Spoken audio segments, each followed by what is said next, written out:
Spring is on its way. We have so many little green friends coming up in the garden. Daffodils, onions. We've got the rhubarb too. Just barely popping up. I've seen some bigger plants. Ruth Stout was an author and a gardener who did a lot of experiments, and her big thing was trying to make less work in the garden. So she called it no work gardening. And her method of basically recycling nutrients went along those lines. So instead of putting all of your compost into a pile and managing it that way, instead she would just lay it on the surface of the soil and allow it to decompose in place.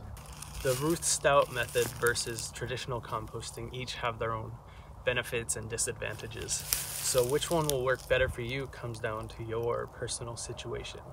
It definitely takes less work overall. You don't have to move your material multiple times. For a traditional hot compost pile, it has its own advantages, like preparing a finished product that plants really enjoy and give them more disease resistance, a balanced mix of nutrients. But on the downside, you're going to have to manage it. You'll have to somewhat manage your ratio of carbon and nitrogen. You'll have to give it sufficient moisture, and you might even have to turn the pile, which we all know can be some heavy work. And so what I'm going to do is I want to peel back the mulch to reveal the soil surface, and we're going to basically hide the compost under the mulch. And you want to make kind of a bigger surface area, because if you stack this compost too high, it could create anaerobic conditions. Food scraps are pretty balanced between nitrogen and carbon, so it's going to usually decompose quite well on its own. We use some sawdust to mitigate the smell of the compost when it's in the house, so that will add carbon and will also become part of the mulch for the garden.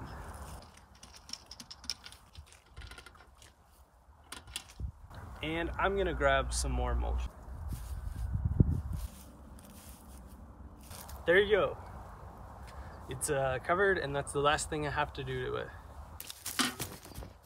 The last thing I do is take some clean sawdust, put it in the bucket, and that'll just help me to kind of clean it out. If you like this sort of thing, come check out the forums at permies.com, where we talk about composting methods, homesteading, and permaculture all the time. Trash Panda always loves to check out what we're doing when we take out the compost.